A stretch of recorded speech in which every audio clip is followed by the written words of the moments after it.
The furnace. And we're live. This is LinuxInstall.net, episode number 132, and we are recording on Tuesday, December 9th, 2014. Correct. And that's the Walt. Hi, Walt. Here again. My only co-host anymore. Yeah. Hopefully this continues after another couple of weeks. We'll see. I'm your normal host, Brian Wagner, and now the current normal host, Mr. Walt Jabek, is the only one who seems to show up to come out and play with me on Talk About Linux. What you been up to this week, Walt? Well, been playing with the gadgets. I got, well, we'll start with, I think at the end of our last show, I was talking about how I tried to do the third or fourth reinstall of my Pogo plug that, for whatever reason, wouldn't reboot. And I believe you may have suggested reloading the bootloader.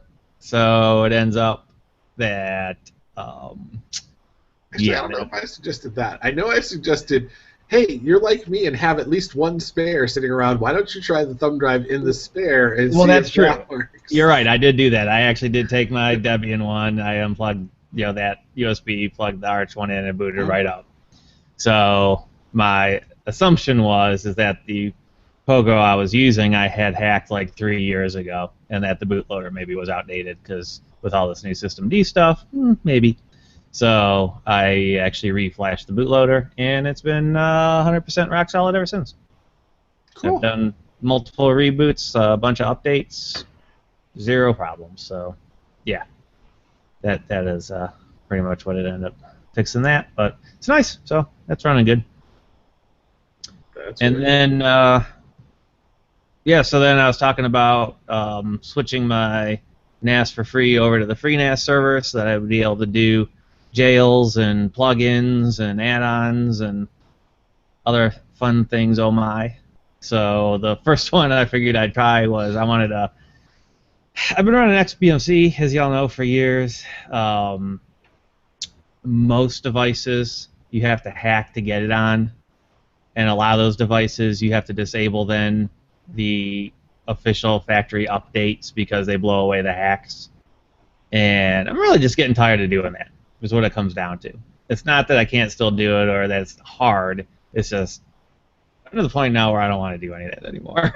I just like stuff where it just you turn it on and it works, and I don't have to be like, oh crap, I forgot to enable my DNS rerouter, or they changed the website and I missed it, or whatever it is. So a friend of mine at work, a couple of people that I know actually run Plex. So one of my goals was if I ran the free, you being one of them. So I figured if I had the FreeNAS server, which had the Plex plugin, why not give it a go? So it actually worked pretty good. I had to learn a little bit about jails, which I didn't think you really needed for the plugin, but the plugin apparently has to run in a jail. And then in order for the jail to work, you have to map storage that it can see.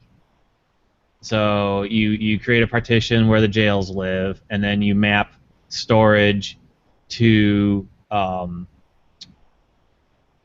file structure of that jail. So it's kind of like a multi-layer. And then the plugin is kind of just like a template or a macro or a wizard that sets up the jail for you after you fill in some blanks. So so it worked out pretty good. I'm disappointed because I'm running the 9.3 beta, and because it's only beta, there aren't any pre-made jail templates available for it yet. Where I found out in 9.2, they have your Ubuntu, Fedora, all kinds of different ones that are already ready to go. That give you like a base system, and then you can do whatever you want. So, but the ones that the plugins need, were available. So I was at least able to get that up and running.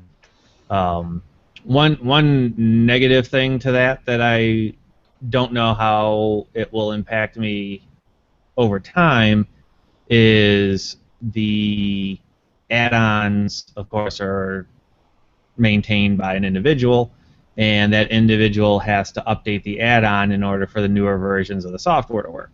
So this is not the latest version of the Plex server. The Plex server itself says, hey, there's a new version, because it auto-checks and would normally auto-update, but then it immediately fails, and I'm sure they have a fail-safe in there as far as the plugin goes to not be able to update properly, because then the wizards and the interface might screw up, is my guess. So I'm stuck on whatever version they have available. But it's actually been really cool. The last time I did Plex, I ran it in a VM, and I was using a Roku as the front end. Yeah. Roku doesn't support hardly any formats natively, so everything had to be transcoded, and it was pushing the limits of the HP microserver. I was running the N40L. I was at 100% CPU usage all the time. Some of the high def stuff, it took 3 minutes to buffer before it even was able to send anything to me. So I was kind of put off by it, and the interface was pretty crappy. This go around, one of the other gadgets I got this week was the Amazon Fire TV stick, and at some point in time they had Plex, the app, for free. So even though I didn't own any Amazon product, I still clicked on the little add to my account, so I had it for later. So I loaded that up, and their interface is actually really nice in comparison. So you get the nice thumbnails for everything, and it tries to scan for the database or TV show information. And the Fire TV stick supports a whole bunch of formats natively and is powerful enough to play 1080p back without any transcoding needed. So now, instead of the server having to transcode, it's really either file sharing, or I believe at least one of the older AVIs, it had to do, I think it might be called streaming, where it just changes the container, but it doesn't have to actually transcode anything. So it needs a little CPU, but not a whole lot. And, I would think that would be streaming. Yeah.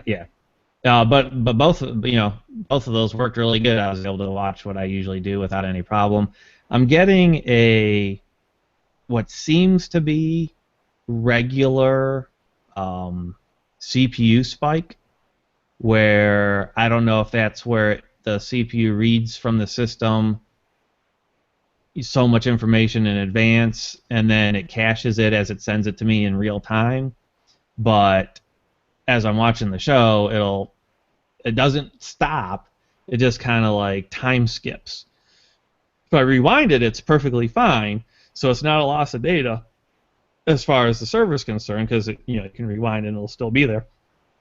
But I don't know if the thing gets bogged down. So I've been looking at in the NAS for free. They're like statistics compared to FreeNAS and other products is really kind of crappy, which in the new version 10 is one of the things they're addressing. But I can actually look at like memory usage, and it's pretty standard. I can look at disk usage, and in the disk usage I can see every maybe 5 minutes. Actually, I can tell you for sure here what exactly it does. Almost every 3 minutes I get a disk spike of about a meg to a meg and a half, and normally it's only running at about like 200K, except for when those spikes hit.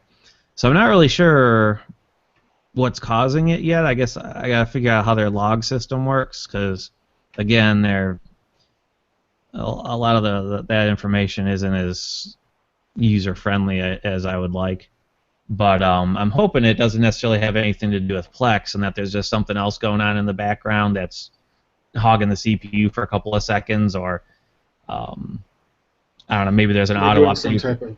Maybe it's doing some type of disk flush. Right, which could be. If that's being a beta, there could just be some glitch that's, hiccuping. Like I've already updated more than a dozen versions in this last week, because they've really been pushing out bug fixes. And one of the updates along there somewhere had a horrible memory leak. I got 16 gigs in the server. On average, I'm using maybe 2, and that's pushing it. And on that memory leak day, all 16 were full. It averaged like 14 plus, and I'm like, I don't understand what's using 14 gigs of RAM when I'm not doing anything. It's just sitting there, running. So so the next thing fixed that, right away. But I'm getting used to the way the system works, and I'm kind of looking forward to doing some more of these advanced features. My worry now is as I start doing some of these extra options, is this little HP server box that I have going to be powerful enough? And we've talked before, I've had my eye on those Think servers for a long time, and on Black Friday, I had it on sale for $165. Me being a good little boy, did not spend any money. And now that I actually got most of this working, I really wish I did, because that would have been a pretty nice box to have running all this stuff. Yeah. Well, that's cool. So, but yeah, and then Plex in its own, I didn't realize had all of the web video add-ons, I guess they're called. Oh yeah. Like so you can get stuff. Yeah, but you can get CBS, NBC, Comedy Central, and basically 5 shows back that you would be able to watch over the internet. Mm-hmm. It's all built in. So yeah, currently, if we miss an episode, I've been loading it up on my iPad and then airplaying it to the Apple TV, and then we're able to watch it. But now it's just all built into the same interface that I watch all my other stuff on. So that was a huge plus. How long before the shows show up? Because I haven't done that recently. They show up the day of, but if you on the web page, if you're not a member of the CBS Club or whatever it is, I think you have to pay for. You don't get it until, I don't know if it's a full week later or maybe 5 days later or something like that. So it's probably a full. It used to be a full week. Yeah. Which was kind of frustrating. It was I just missed it. I don't want to wait a week. Right. Yeah, and normally with our schedule, I don't really watch anything until about 2 or 3 days after. And I know the one time we wanted to watch something, and it said, I can't remember, and then 2 days later I was able to watch it. So, but I noticed the Plex interface, I think that it automatically filters those out, because the latest one didn't even show up until it was, you were able to play it. But yeah, but it's got Spike, TBS, Comedy Central, yeah, you can watch, which sucked, every episode of South Park for free. Oh, really? Yeah, but for whatever video format it's in, it won't work on an Android Plex interface. You can only watch it on an i-something or a computer, running Plex software. So you load it up, and it goes, not supported on Android. I'm like, thanks. But yeah, they're all on there. You can still browse through the whole media library and everything. The Colbert Report, Jon Stewart. Yeah, there's a whole bunch. And then all your regular internet streams, on the Roku. That was one of the cool things I like about that. So I listen to the Jupiter Broadcasting stuff, Twit TV, Revision 3. All those are on there.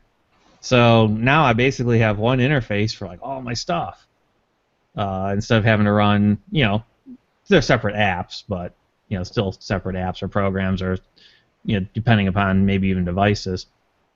So yeah, so I'm kind of digging it a little bit. The interface isn't necessarily as customizable like XBMC is. XBMC for your Android and iDevice is a full port. So although some of the skins might be too heavy to be able to be ran, you can still actually run them. With Plex, they basically say, okay, well, you're installing it on this. This is the best this device can do, and that's all we're going to give you for your visual options. So even to the point of, on the computer, I noticed I can list it by cover art, a list, thumbnails. There's 3 or 4 different versions, where the Android app one only gives you one option. You don't even get those choices. And I guess they assume, well, with your big finger, it's easier to click on pictures and scroll through little text, which, again, yeah, it makes sense, but... but not on a Fire Stick. Right. Yeah. So yeah, so that's been pretty cool. So if I can get So now, Yeah. wait, on the internet streaming part of the Plex app, do you still have to have a Plex server to do this? I have You the know, that's a Plex good app. question. I set it all up on the server, and that's something else that's really cool that I like over XBMC. And XBMC, you can do it, but XBMC basically, each client is its own install.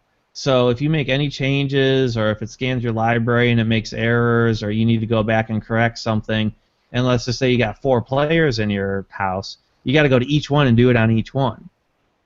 And Oh, like that if kind of and sucks. if I start watching a movie like in the living room, and then I go in the bedroom, it doesn't know I'm watching it. I have to fast forward to the same time frame, and then I can continue on. Now, you can link, if you're running your own database server, you can link them all to register to that database server, and then it keeps track of some of that stuff globally.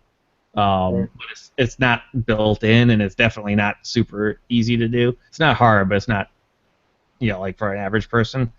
Um, so Plex, though, being centralized, it was pretty cool because any changes that I made, boom, all the end clients had them instantly. Or, maybe I had hit the refresh button to have it basically, it's like your F5 just to reload. But, everything was just updated. So I thought that was actually kind of convenient because I have at least 3 players, one for my office, one for the bedroom, and one for the living room. And, if I needed to make an adjustment or, add a new file, I don't have to go to each device and say, scan for new ones, scan for new ones, scan for new ones. Once they're on the server goes, yeah, they're all there, and then everybody else just sees it. Right. So I like some of that. Well, that's cool. So, what else did you play with? So the other thing is, and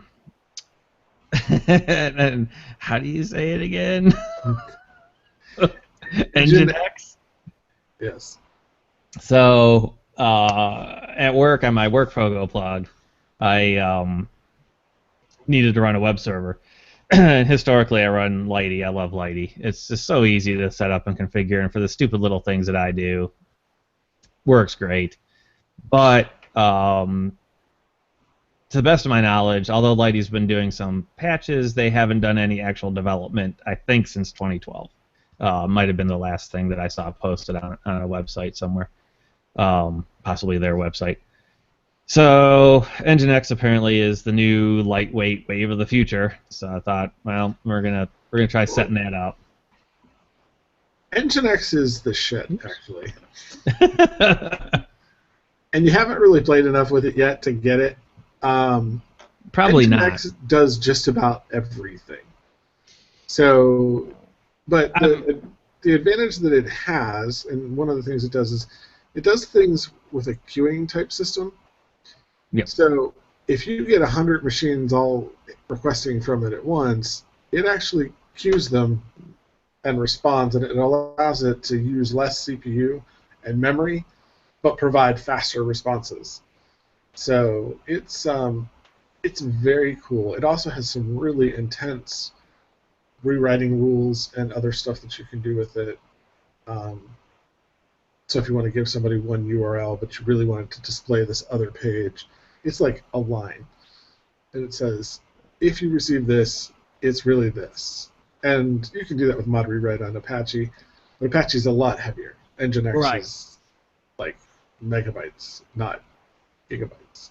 Well, that's the feeling that I got because I ran Apache for years, and the configuration level of difficulty is more along the line of Apache, where Lighty was very easy to set stuff up. I mean, literally, if you wanted PHP, you did PHP, and it just worked.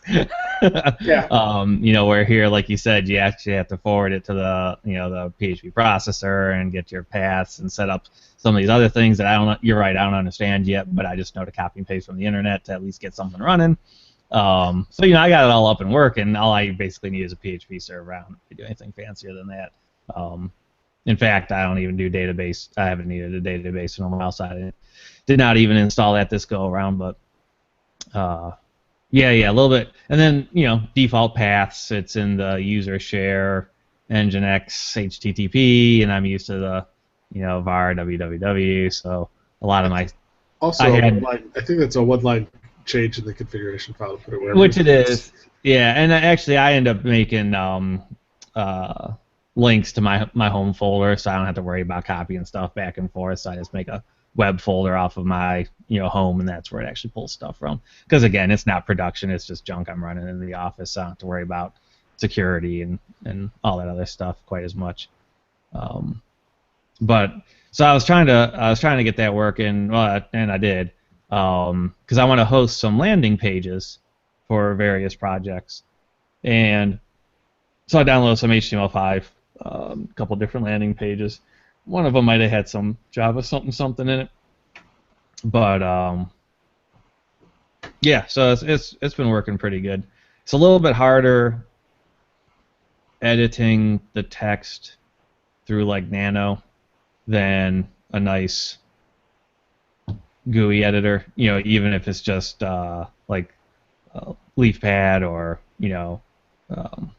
something low end. I mean, it doesn't have to be like an actual web editor, but at least you got a nice big screen and you can copy and paste a lot easier, and everything's color coded for you. So I was debating. I'm probably not gonna, because I'm sure the overhead is huge, but enabling a minimal web server on it, or X server rather, that I can at least remote into and run stuff locally. But what I'll probably just end up doing. You really shouldn't need to run a full X server on there. You just need to have the X libraries installed. Right. And yeah, because I don't want the whole environment. It just needs to be able to. And then you should have, if you set up your SSH correctly, it'll SSH and forward all the X stuff back to your Windows. I'm sorry. Well, it could be your Windows machine if you've got X installed, or your Linux box, and then you can run the applications. Yeah. Which is what I do with a couple of different programs. Yeah, I was going to map a drive path, just a secure shell drive path back to it from my local Linux workstation, and then that way I can just use its local stuff to read and write like it was just there. Yeah. A little cheap, but I wouldn't have to have the rest of that overhead doing that. It's a little bit easier. Yep. But yeah, like I said, and again, because it's new. I can't do stuff as quick as I want, so I thought, oh yeah, I got an hour to kill, I'll set all this up, and then like 2 days later, it's like, I can't get PHP. But learning about it, I guess, and like you said, it seems to be. It's what it's what all the kids are using these days. Right. There you go. That's exactly it. It is good. It's a completely different application model than Apache or Lady. Lady is just a very light version of Apache as far as how it operates itself. Mm-hmm. It's not trying to be anything more, right? It wants to be a light version of Apache without all the Apache's overhead and ridiculous things that only an enterprise would do. Right. For a server that you're just running something simple. You don't need it to be complex. That's what Lady was designed for, and it's pretty good for that. I am curious, now that you mentioned it, that I hadn't thought about the fact that I hadn't seen an update for Lady in quite some time. And Lady runs like almost all the web interfaces for the routers. Like they're almost all that server. It's true. Underneath. So I'm wondering what they're doing. Are they going to stick with something that for some reason has kind of lost its development and growth? Or...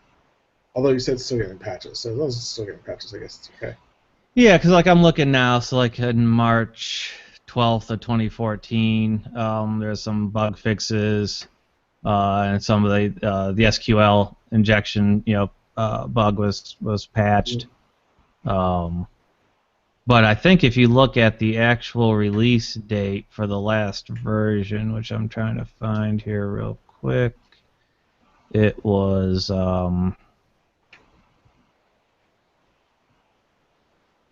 Yeah, they had security fixes in 2013, security fixes in 2014.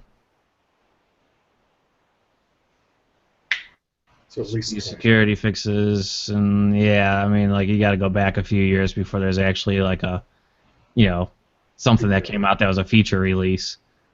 Yeah. In 2011, they had a post where it's like, "Yes, we're still here and it's still alive." You know. No, the developers have not abandoned the program. Right. Yeah. Yeah, it's funny. I would think that if they're going to switch to anything, though, learning Nginx is probably the best thing to learn because they'll switch to that way before they switch to Apache.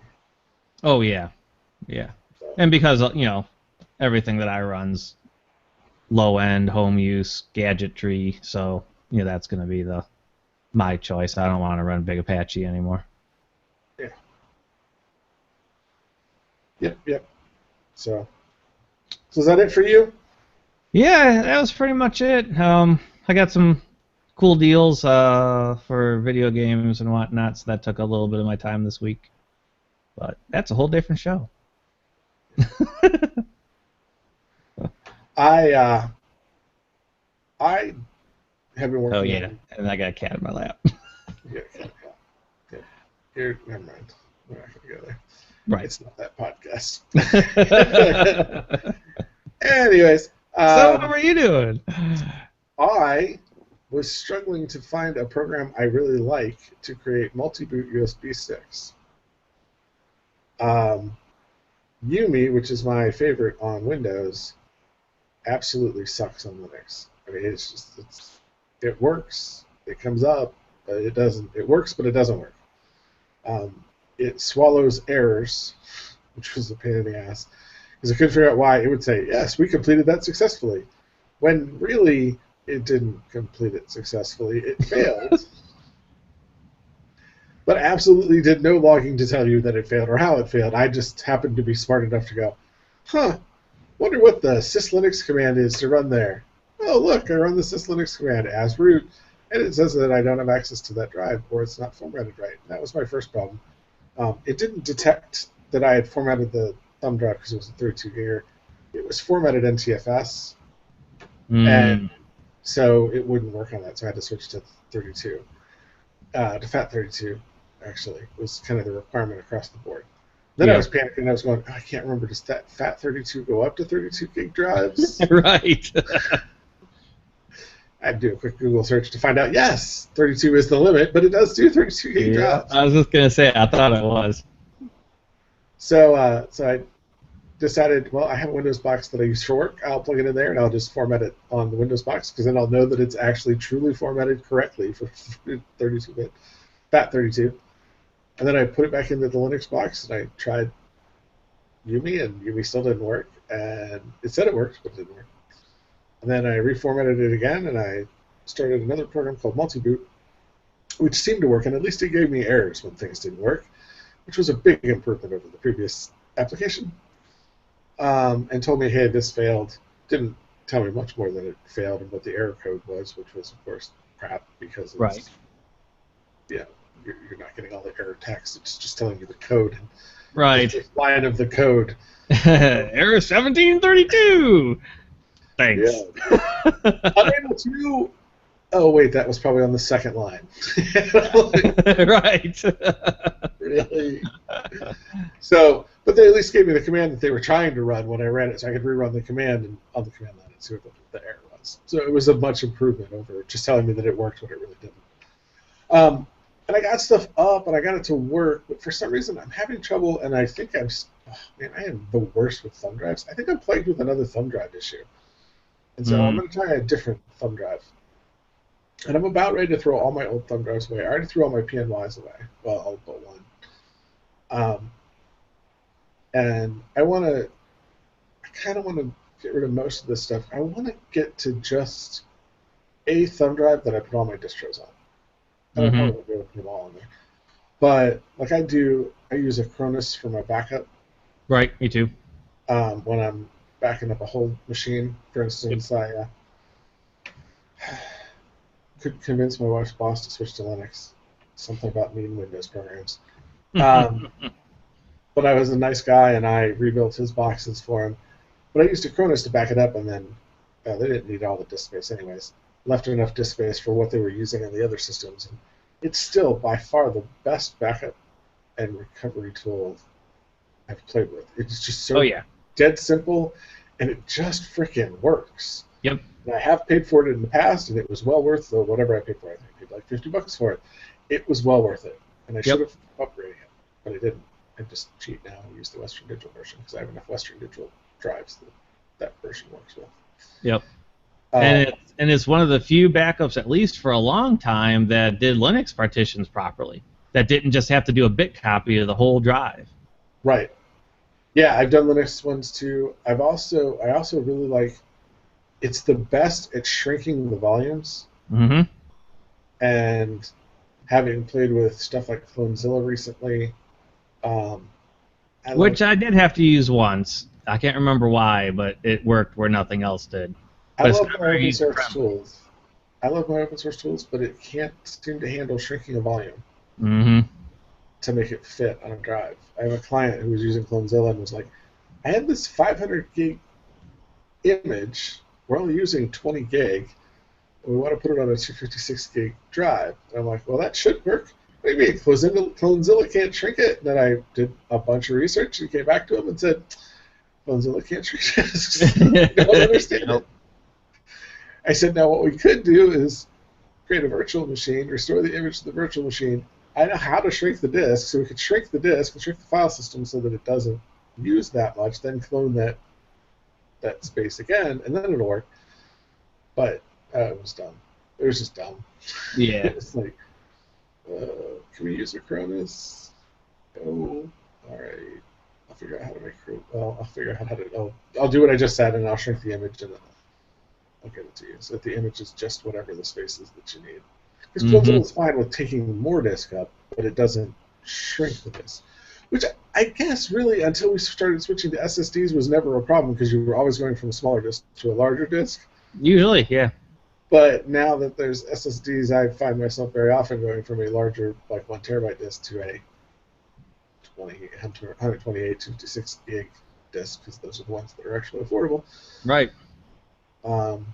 Even though terabyte disks are out now, you'd think the other ones would come down, but no. No. You know what, though? I mean, not to get too sidetracked, but with my game system is the only exception. 128 is the most I have in any of my other machines. And given I have a NAS that stores all my data, data, but I haven't even come close to filling them, maybe half. With Linux, I'll agree. But I have a work laptop that has Windows, and I had questioned why a customer was making a system partition of 64 gigabytes. And then I looked at my Windows partition, or my Windows directory on my 128 gig SSD on my work laptop. And my Windows directory is using 40 gigs of disk. Right. Well, then that's true. And that, that's one of the machines I got the 256 in, so I haven't run into that problem too much. But that's my fear, too. Some of the tablets or netbooks, only come with the 32 gig SSDs, and they have the full version of Windows on it. That leaves you with about 4 gig of free space before you do any updates. The first update blows that away. So Right. you need a minimum of 64, and that's just to run the OS. You don't even have any storage. And I don't understand why Microsoft's customers aren't screaming bloody murder on this. Yep. Because literally the response from Microsoft, I could go look for it again. The response from Microsoft was, disk is cheap. Yeah. No, not good enough. Yeah. Why am I keeping patches from 2 years ago that could never be applied again now if I wanted them to? Like, can't you just delete the old patches? I have a hard enough time with the fact that your operating system takes up 20 gig when all of Linux plus all of my music plus a good chunk of my videos doesn't take up 20 gig. Right. I'm really struggling with that. Like Linux takes up, you create 10 gig volumes and you're swimming in space on a Linux install, especially a server where you're not putting all the GUI stuff on there. And a Windows box, it's 20 gigs. That's just to install the OS. Yep. I'm like, no wonder the damn thing takes so long to install. Yeah, it's ridiculous. But anyways, so I'm still struggling with that. Hopefully I'll try a different USB and that'll fix the problem.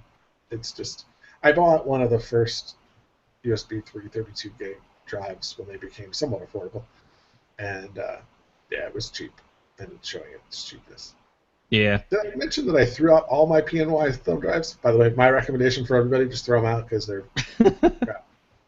Yeah, I found one or two bad ones over the last 2 weeks too that I just decided there were 4 gigs. I think not even worth Well, keeping. and then you're hearing all this stuff about SSDs supposedly can handle petabytes of data writes to them, even though they only claim they can handle terabytes worth of writes. I'm going, wow, really? I want to see somebody do some actual research on that, because that really makes that drive worth the extra money. Well, yeah. They're missing on the value proposition there. Like, that's a big value if you can say my SSD drive is really going to last longer than I would expect a spinning disk to last, or at least as long. Mm-hmm. Um, Yeah, I mean, you're going to run into usage scenarios though, so that's why nobody's going to say anything. well, but they measure it in the number of bits written.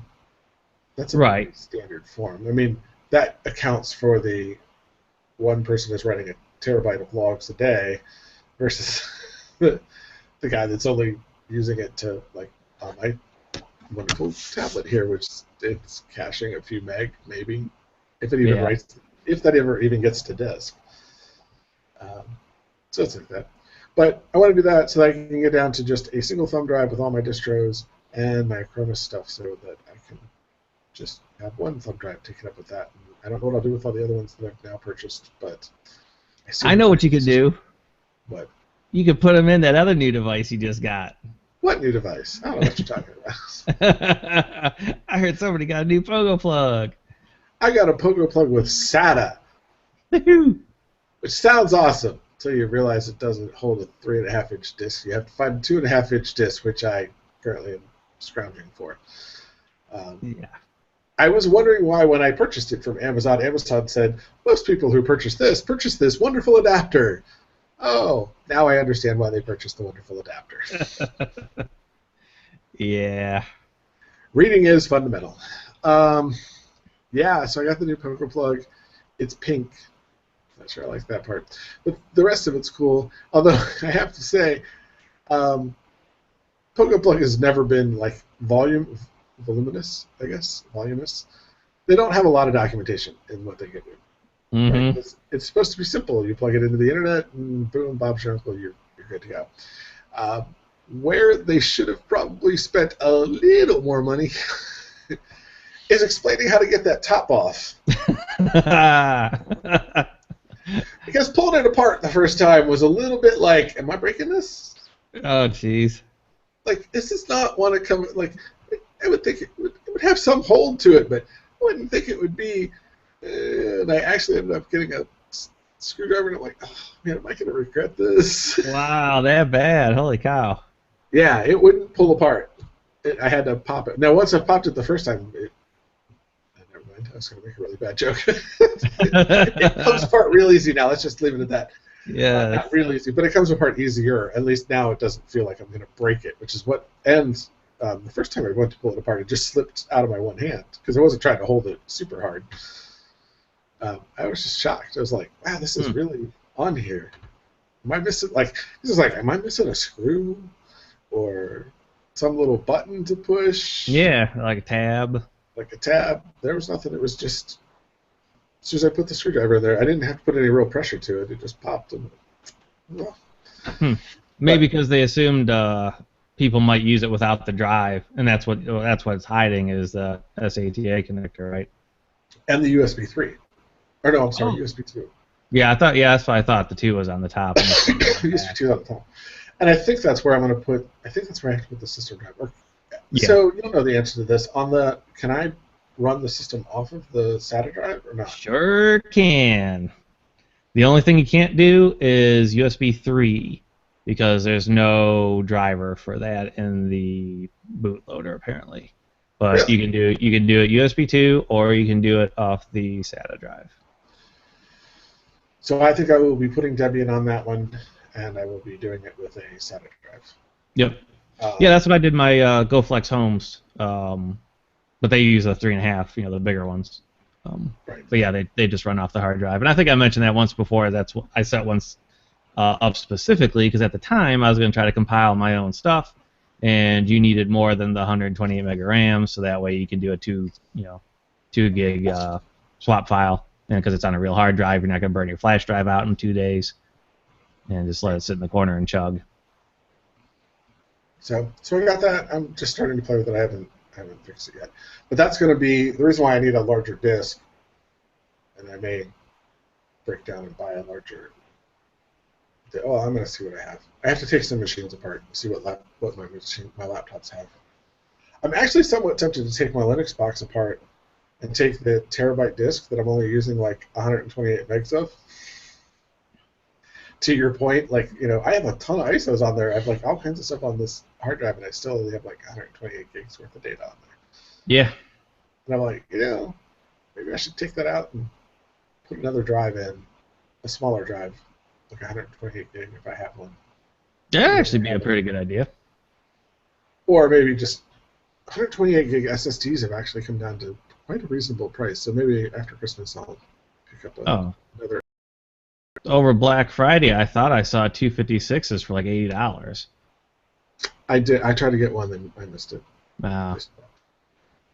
Because I was like, ooh, that's an excellent price, even though it's not a Samsung. Yeah. I really like my Samsung that I have. That works pretty well. It's not terrible, but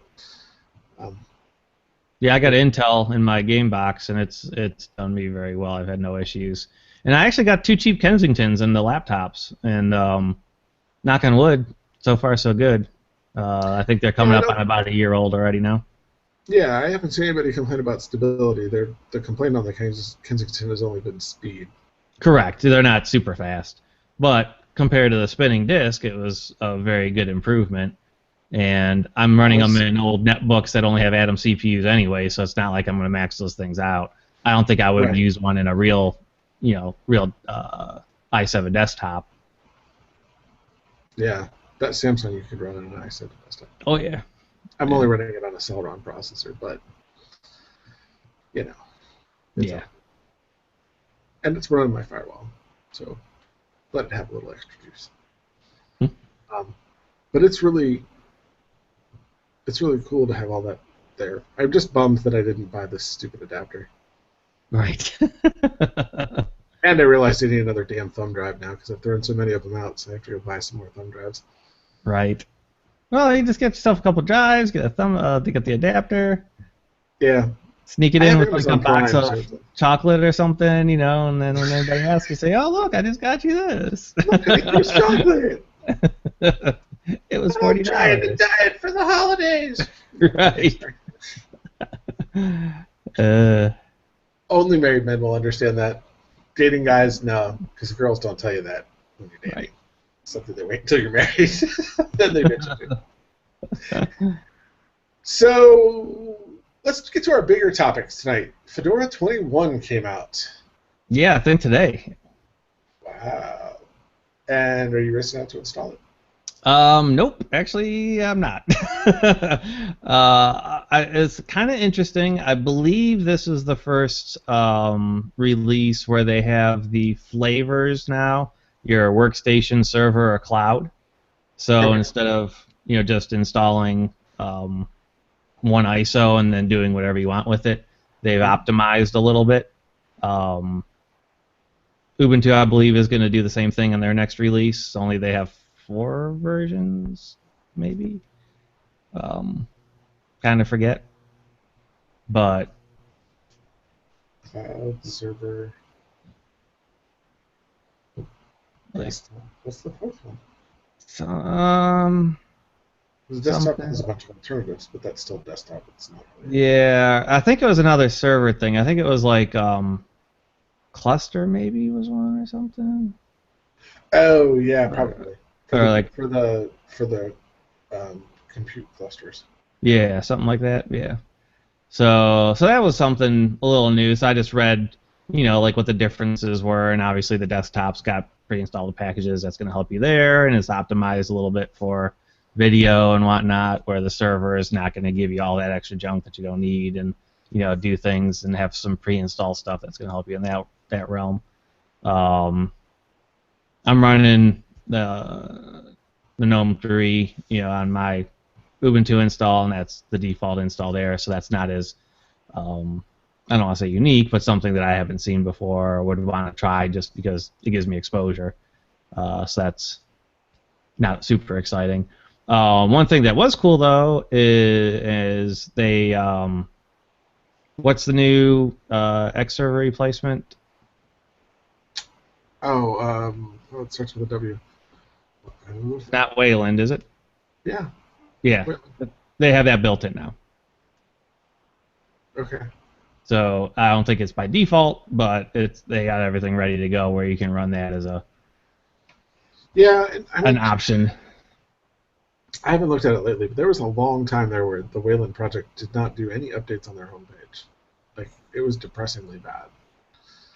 And I looked at the repos to see if they were doing anything, and they didn't seem to be doing anything that they were talking about, at least. So I don't know.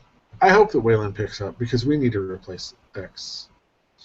Like we were always joking with Greg about, everything being a Greg year old.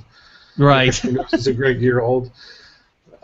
Because it is. I mean, it was as old. X is as old as Greg, or older than Greg. Yep. Which is scary when you think about it, that somebody who's a professional now is older than the Windows system that most Unixes have been using since he was born. So there's that. And then they got Docker baked in now too. I saw. Is it baked in or is it just a package? I thought it was just auto. I thought it was Auto Magic. Let's see. No. Because my next topic is. Yeah, built-in Docker support. That just means so I'm not sure what that means, but containerize your own apps or deploy containerized apps out of the box for Fedora using the latest technology like Docker. Right. So, yeah, that's cool. Whatever that gets you. Speaking of Docker, we'll switch over to a little Docker news because we're coming up on the end of our show. And Docker, according to the folks at CoreOS, is going off the rails or off the reservation, however you want to look at it. Yep. And isn't doing what they wanted to do. They're making it more complex, basically. Too big for their britches. Docker is struggling to find a way to make money. Imagine that, a startup having trouble figuring out how to monetize itself. Yeah. And so the other kind of funny thing, there's two things about Docker I want to talk about. First was I was listening to The Ship Show, which is a really cool podcast if you're into doing releases for web applications and stuff like that. Very knowledgeable guys. They have very knowledgeable guests most of the time, which means I haven't been on it yet. So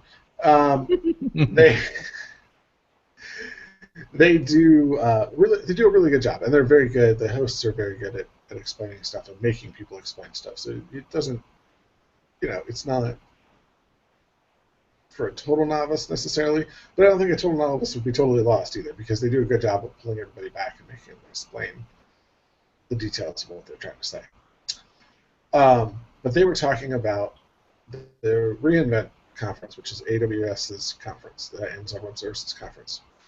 And they were comparing Amazon to Microsoft in so much as other people come up with new ideas and technologies, like Docker. Mm-hmm. And Amazon figures out a way to make it a web service and sell it. It's good, that's what they're for. But they were all laughing about the fact that Docker hasn't found a way to monetize, and Amazon came in and just ate their lunch and said, if you were thinking about offering this as a service, yeah, we beat you to it, and we're using your technology to do it. Thanks. Yeah. Which I thought was kind of funny. It was like, well, that's a good way to think about it. But they were comparing it to Microsoft going, that's like what they just did to Docker is what they've been doing to like everybody. And people will come and they're hoping that people start realizing this soon. This is the second or third year in a row that Amazon has invited people to talk about the technology, only to turn around and release their own product using said technology. and selling it, basically selling the service because it's Mm-hmm. all into web services stuff. So they were going, I don't think if I had a technology that I thought AWS might want to incorporate, I would go to the conference and Right. speak on it because it pretty much assures them to want to release a new product based on your service that you're presenting on. And I don't care how much they pay you to come to the conference, it's not enough to offset what you're going to lose, basically. Mm-hmm. So it's kind of funny on that. And then the CoreOS guys, the other big news that's happened over the last couple of weeks was the CoreOS guys decided to branch, fork, whatever you want to call it, um, Docker. Now, people have tried to say it's a branch or a fork. Further investigation on my part has discovered that it actually, according to the guys at CoreOS, yeah, Docker had it so in such a state that we couldn't unravel what they did that we didn't like. So we just decided to start from scratch and rewrite the whole thing. Mm-hmm. Which I was like, huh. Yeah, that also relieves you of a whole lot of liability Mm-hmm. and other issues that you could run into because you just rewrote the whole thing. The problem for them is that it's open source. Both of them are open source projects, so you can see the code. So if there's anything too close to it, they couldn't sell it, basically. Right. They couldn't close source it and sell it because there's going to be too much documentation of the fact that their code bases are very close. But Rocket basically is just a slimmed down, don't do the silly cloudy stuff version of Docker. But Mm-hmm. the CoreOS team was very quick to point out we're still going to support Docker. It's not going away. It's just that if you want the best benefits on CoreOS, you're going to use Rocket, Right. which is much the same way that both WebLogic and WebSphere WebLogic from BEA and WebSphere, which is now Oracle, Yep. and WebSphere, which is IBM, both go. You can write Java, normal Java applications, but if you want all the benefits, you have to rely on all of our services, Right.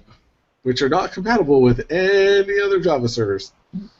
So it's going to be that same type of thing. But I thought it was interesting that these guys that built their whole OS around the concept of containerization and Docker specifically, because it was the easiest at the time, just decided to throw their hands up and go, yeah, we don't like where you're going. We're going to just start all over. Right. And I'm like, wow, that's gutsy. And even your cat like that. So, My you leg played fell with asleep. Docker I yet? had to move because he was sleeping on my leg. Have you tried Docker yet?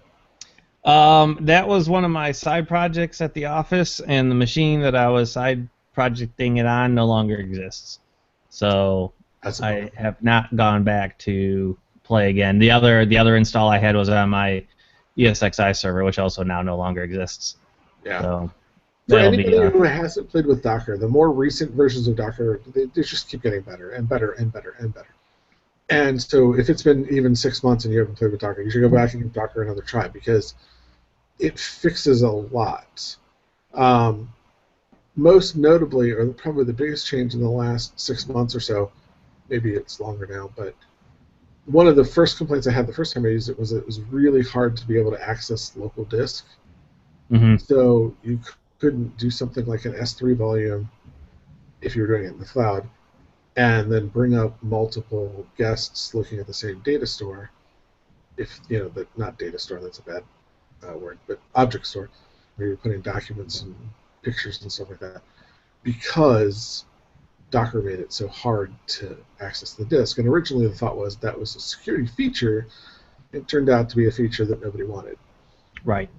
Or at least nobody wanted without a way to subvert it. So Docker now lets you really pretty easily, with just a single command line flag, say, run this container, and oh, by the way, this directory needs to be exposed on this location. So almost like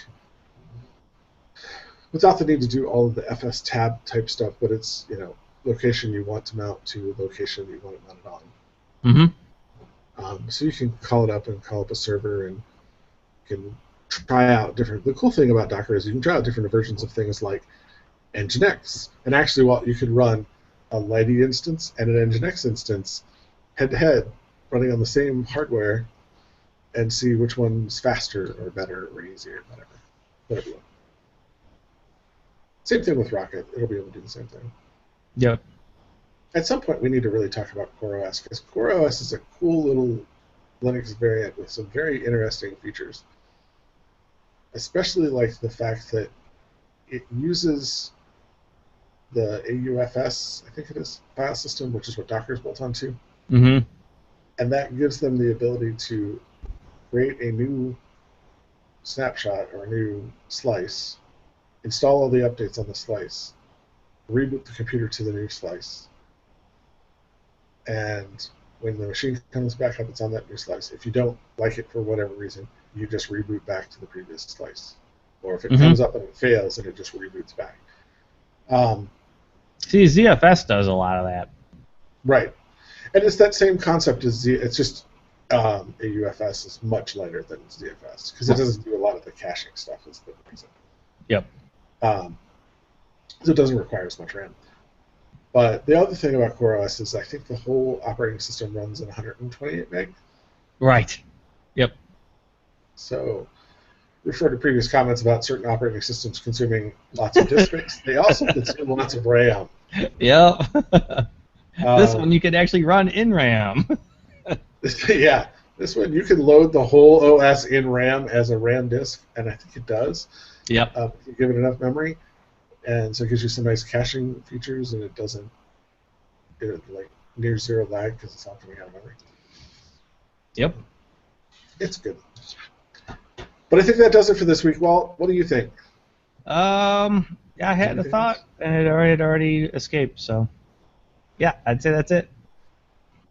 Little cat action, like distracting your brain.